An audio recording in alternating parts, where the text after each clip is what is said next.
Hey everyone, it's Ben Hardy here, and in today's we're going to be reviewing the Lexus TX 350. Before we get in this video, I want to give a huge shout out and thank you to the Larry Miller Lexus here in Linden for giving me some time with this TX. I'll include a link to their website in the description down below. I'll also include a link to my car buying guide. Let's get into it.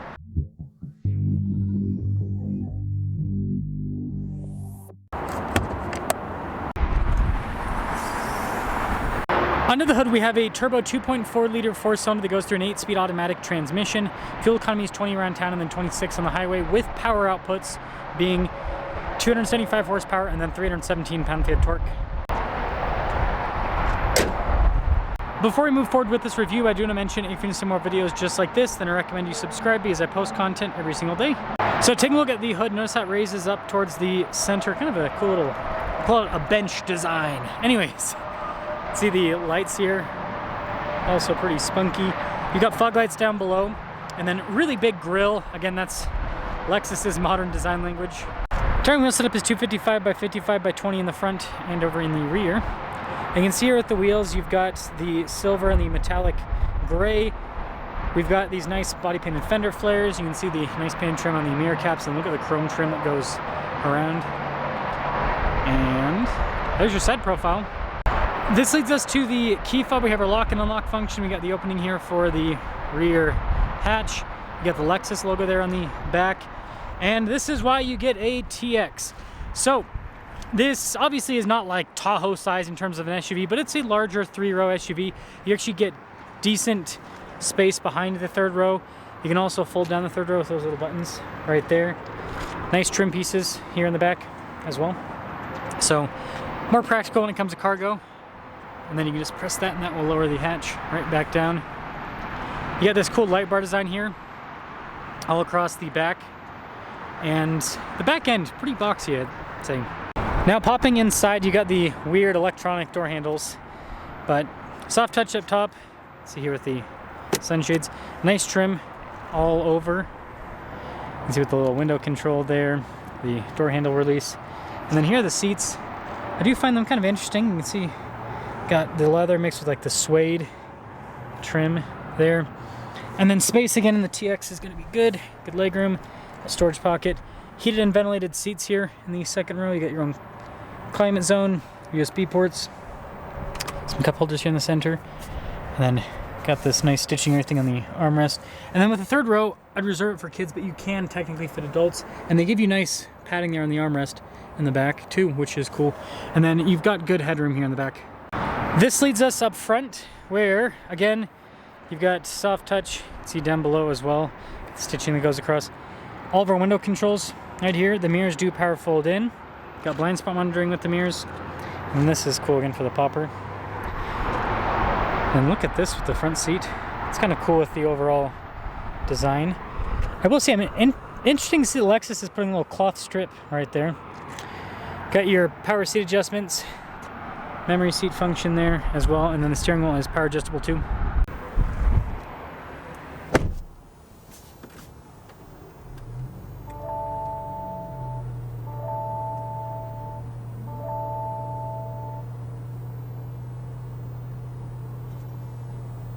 Now taking a look at the steering wheel, you can see soft touch all around.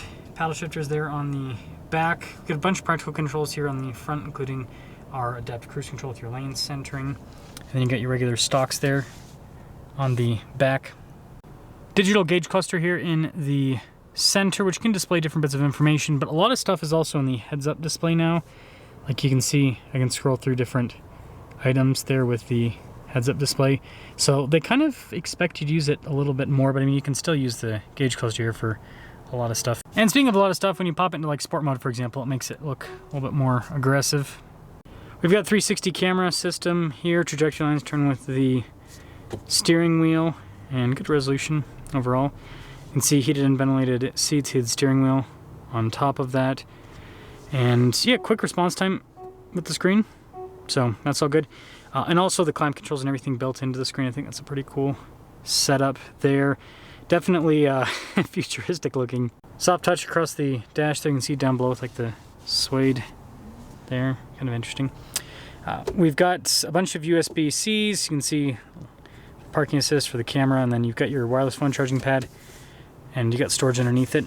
Cup holders here, shifter for the 8-speed. And then you got some more practical controls like an off-road mode, hill descent control, double center console. Nice soft touch trim on the top. We've got a camera rear view mirror and then a panoramic sunroof. So here's our one sticker for this TX 350. Total MSRP is $69,890. And let's see how it performs. So let us set off in the TX 350. I recently reviewed the 500H. Cool setup there with the hybrid, but this is the non-hybrid, so we'll see how this performs. It saves you a little bit of money, but in this is not a inexpensive by any means. 70 grand, but hey, that's the price you got to pay for a Lexus nowadays, I suppose. So we'll see how it performs. Smooth so far. Doesn't quite have the low end of the 500H, but feels like it's got enough torque, you know, lower speeds at least.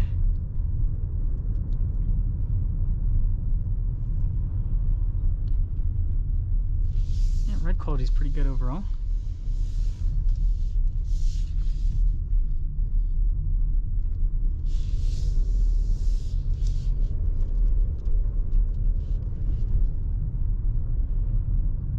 You really don't have to get into it all that much to get something out of the engine.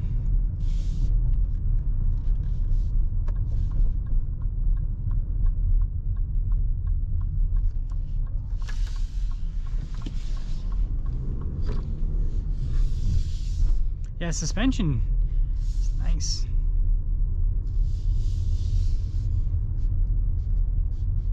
Well damped.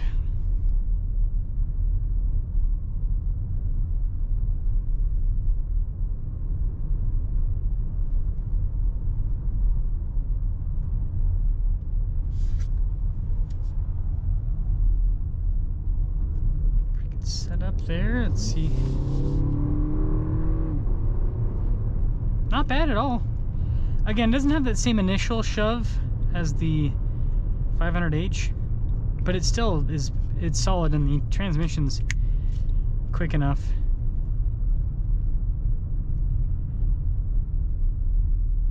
So I think they did a really good job with that. And because you don't have the hybrid assist, you don't have two different powertrains talking to each other, so I think it actually does kind of make things at the top end a little bit smoother, because there's no disconnect or anything. At least that's what it seems to be.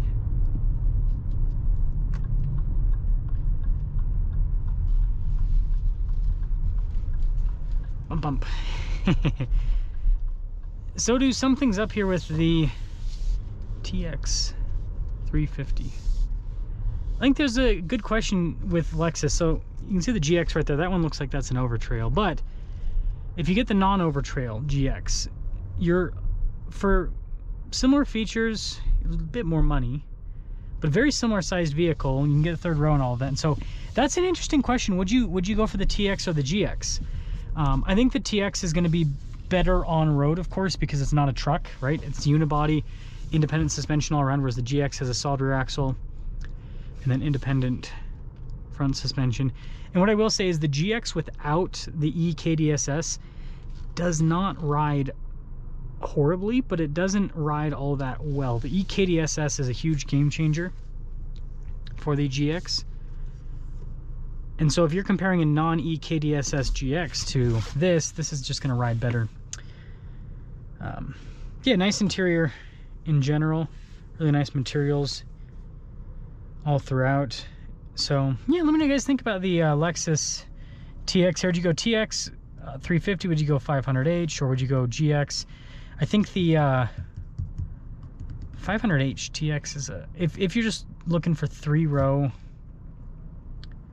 luxury SUV, that's probably the way to go out of those three. But let me know your thoughts.